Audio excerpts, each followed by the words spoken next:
17 నెలల్లో నీ మంత్రులు నల్గొండకు పోయితే గిరికెళ్ళి 100 కిలోమీటర్లు పోయితే కూడా షేర్ ఆటో వాడినట్టు వాడుతున్నారు హెలికాప్టర్లు.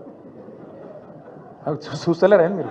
కొట్టుకుంటారు. ఇంకా భువనగిరి పోతాను, ఎమ్మెల్యేల బర్త్డేలకు హెలికాప్టర్లో పోతాను. వీళ్ళట చాలా పద్ధతిగా నడుపుతున్నారు. షేర్ ఆటో కంటే అధ్వానంగా వాడుతారు వాస్తవంగా అయితే. హెలికాప్టర్ ఉంటే తప్ప హైదరాబాద్ దాటిపోమంటుండే ఒక్కొక్క మంత్రి. ఈ ఎకానమీ క్లాస్ అంటాడు ముఖ్యమంత్రి. నువ్వు ఎక్కే విమానం దిగే విమానం మేము చూస్తలేమా? అరే రే ప్రైవేట్ ఫ్లైట్లు, జల్సాలు, 7 విదేశీ యాత్రలు, మీ మంత్రుల హెలికాప్టర్ ట్రిప్పులు విడుదల చేయి, శ్వేతపత్రం విడుదల చేయి. అందుకే అంటున్నాం, అక్కసు వెళ్ళగక్కిన ముఖ్యమంత్రి గారు ప్రభుత్వ ఉద్యోగుల మీద. వాస్తవం ఏంది? ఉద్యోగుల వల్ల దివాలా తీసిందని చెప్పి ఇలా నువ్వు దిక్కుమాల ప్రచారం చేస్తున్నావు. కష్టపడుతున్న ఉద్యోగస్తులను అవమానించే ప్రయత్నం చేస్తున్నావు. వాళ్ళ కోరికలు గొంతమ్మ కోరికలు అంటున్నావు. నువ్వే కదా చెప్పింది.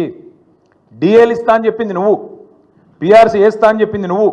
కానీ ఇవాళ అడ్డమైన మాటలు మాట్లాడుతుంది నువ్వు. రాష్ట్రంలో ప్రభుత్వ ఉద్యోగుల కష్టంతో, ప్రజల కష్టంతో వచ్చిన ఆదాయాన్ని వస్తే ఆదాయమేమో నీ ఖాతాలు వేసుకుంటావు, ఢిల్లీకి మూటలు పంపుతావు. కానీ ఉద్యోగులను మాత్రం ప్రజల దృష్టిలో చులకన చేసే ప్రయత్నం ఏదైతే చేస్తున్నావో చాలా చాలా దారుణం. ఇది ఉద్యోగ సంఘాలు కూడా ఈ దుర్మార్గపు ముఖ్యమంత్రి యొక్క ఆలోచన విధానాన్ని అర్థం చేసుకోవాలని చెప్పి కూడా నేను కోరుతా ఉన్నా. నువ్వే కదా చెప్పింది ఆశాలకు